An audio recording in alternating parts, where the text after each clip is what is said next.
Hello everyone, this is Sushri, your host, is back with another episode. Actually, the last episode, summary. This episode is going to be different from the previous 6 ones, and the title summary will exactly not mean the summary of all the issues we have covered previously. We will talk about every general thing that happens in our day to day life or we have witnessed it happening. Like sometime or the other, we all have faced some kind of crisis, and while making a decision, we all experience a backstab or have trust issues at some point of time. All women face a question on their character. Most females think it's easy for men, at least as far as the character is concerned. But actually, it's not. I don't know what all we can cover in this episode, but we can assure you in the coming seasons we will be back with the issues left along with some newer issues and developing topics. So let's get on with this one. Okay, before going to talk about character, a question that arises in some of your minds is about patriarchy, something that's not really applicable for men. For starters, we should look for some insights from our history and culture.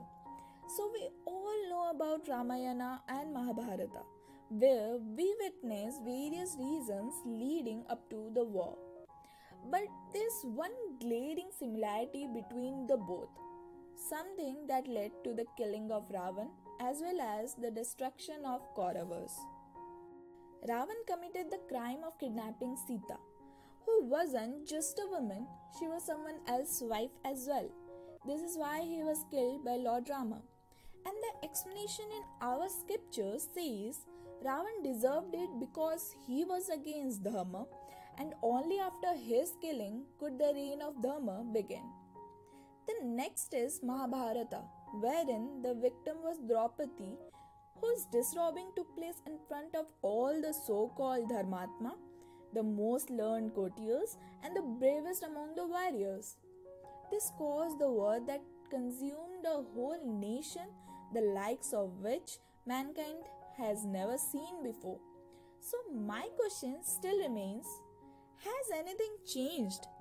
We'd love to have your thoughts on this issue as well, so let us know by the mail in the description box. Although Draupadi was revered, she wasn't really accepted by the society. Such is the tragedy. Most of us, when we think of Draupadi, picture her as being a wife of 5 husbands. Well, this isn't how you should be thinking. This is something we think first and not how courageous a woman she was, the willpower she possessed, that she never forsook her dharma even after being put through so much of wrongdoing. The same goes for Sita, rejected by the society even after giving the test of her virtue in the fire. The world will always remember the kidnapping of Sita and her fire test before the fight between Ram and Ravan. The same way it remembers the disrobing of Draupadi before the cruel end of Kauravas. The theory ends here.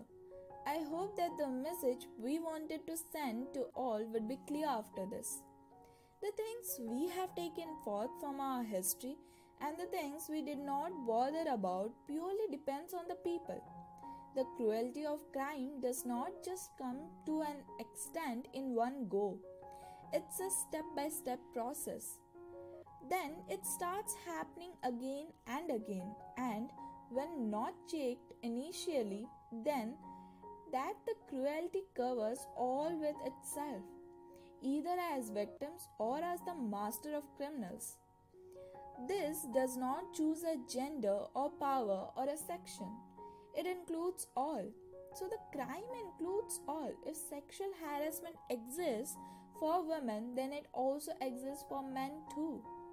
We may not know this because the percentage of such cases being reported is too low.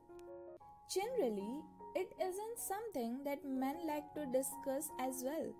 If there's 90 cases cases of women being sexually harassed, then there exists man being harassed as well.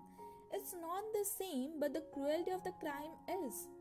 We need to consider that if all men aren't culprits, then all women aren't victims as well.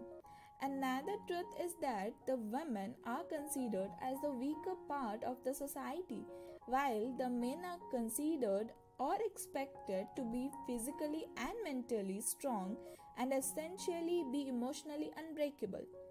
The way they are brought up depends on these norms. What it exactly does is such upbringing makes women more hesitant or doubtful to come forward and speak up.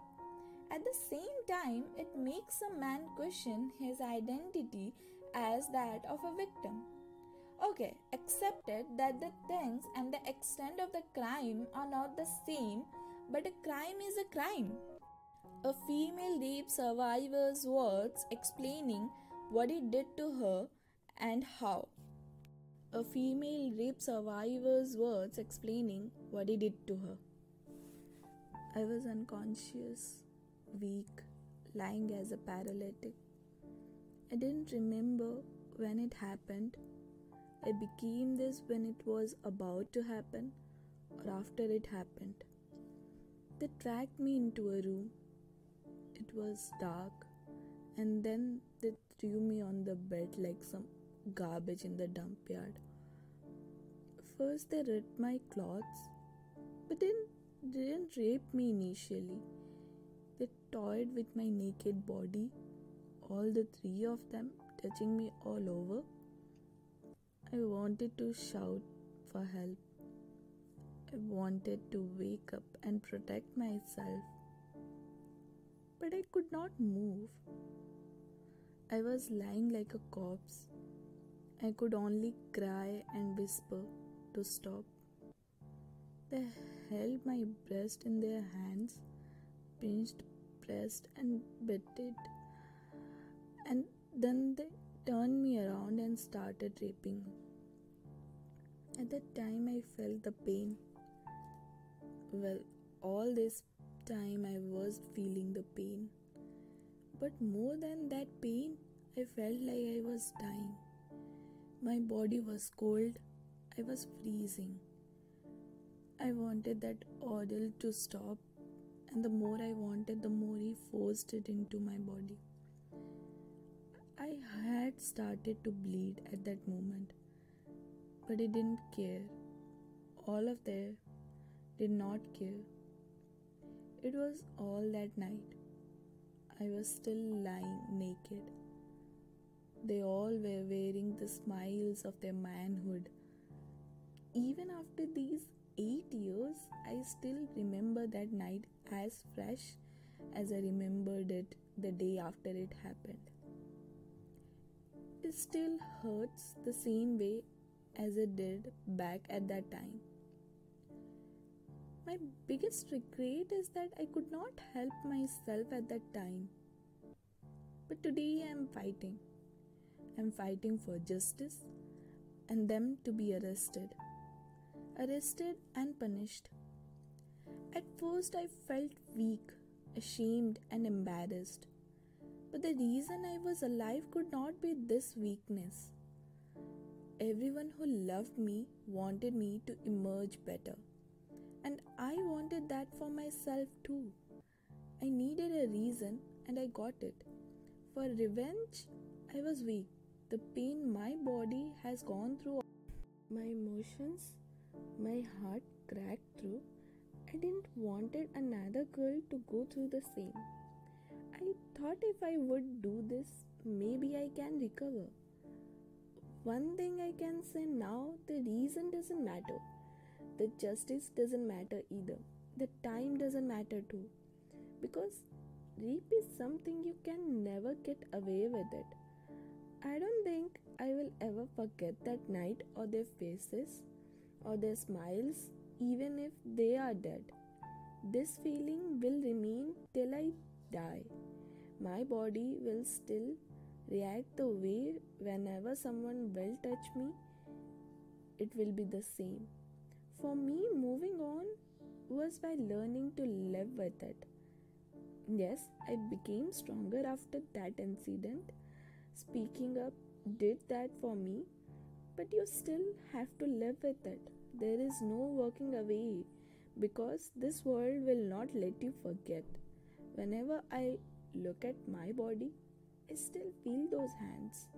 After 8 years, the same every time I take the bath. It's the same when I take that day to clean those hands on me. Yes, I am a survivor, but I still wish I hadn't been that girl that night.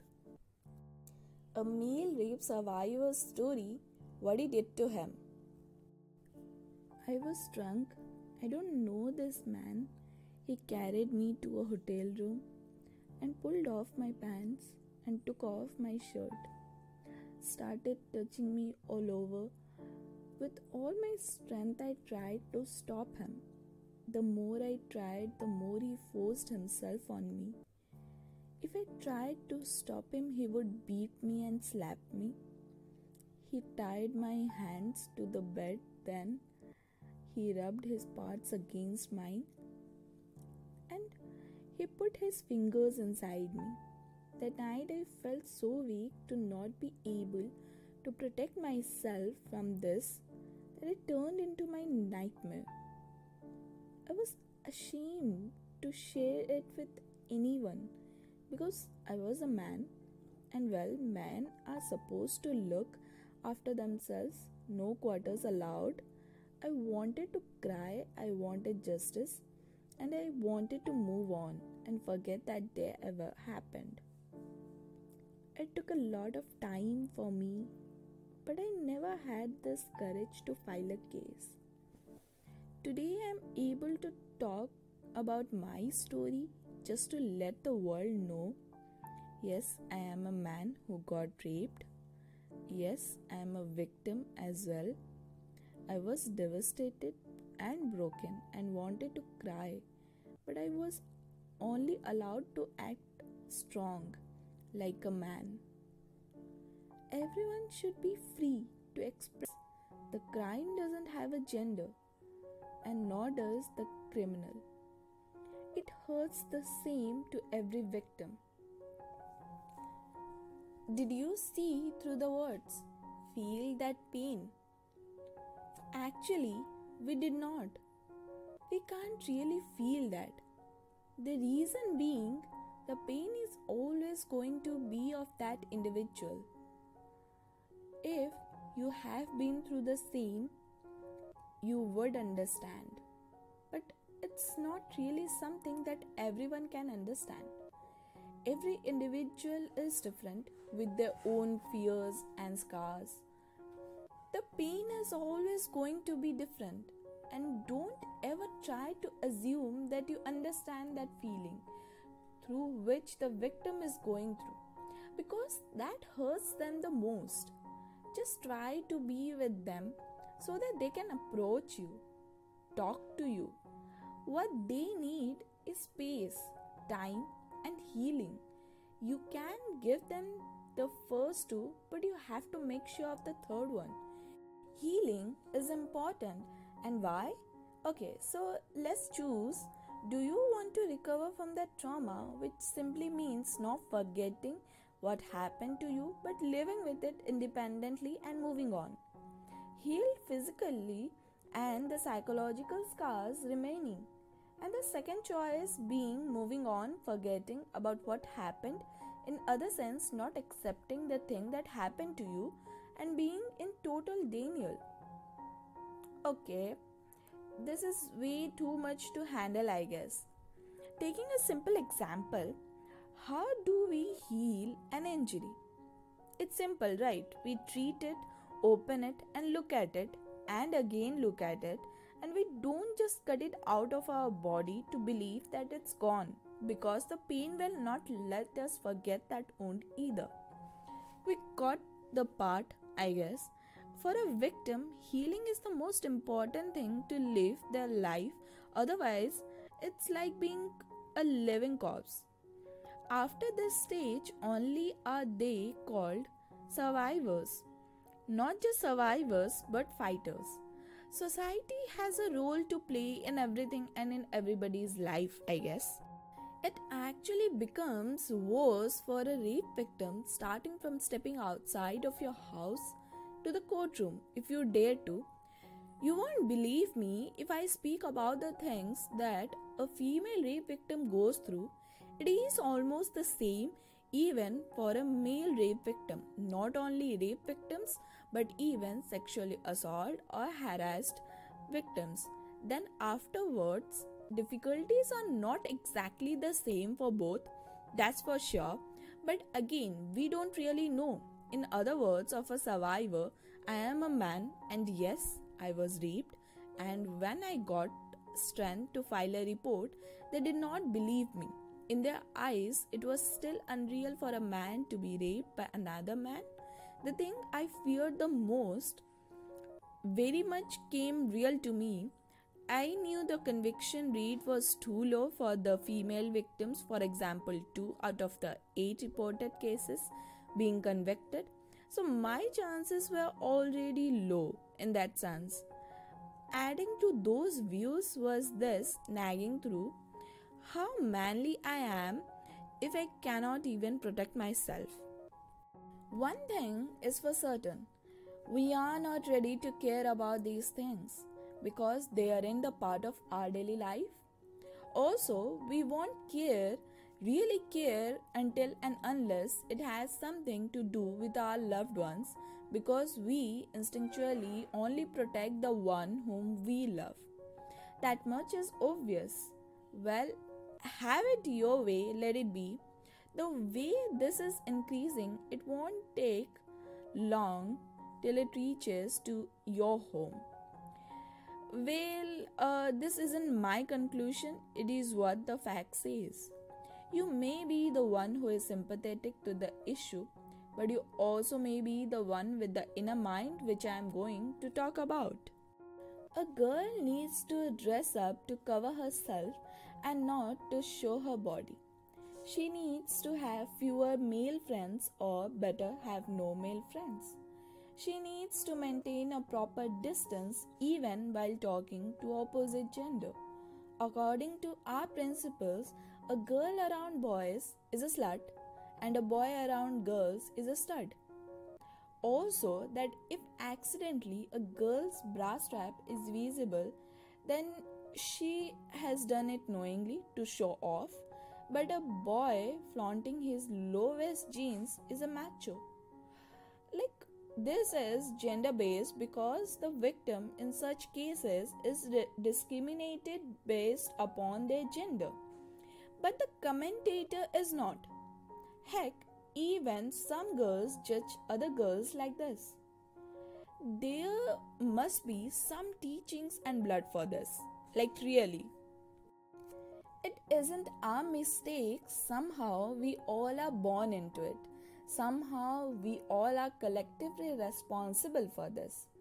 I have said this again and again: before you tutor your girls on how to live their lives, then you should do the same to your boys first. In other words, restrain. Saying the above also matters for a guy. Teaching a boy how to be a man is fine, but teaching them to respect a girl is better. And it's fine for a man to cry, to express his weakness, his insecurities. The life of a guy seems easier than that of a girl, but guys too have their own demons. I mean, it's a part of everyone's life. If some things are unfair towards many, then it needs to be changed.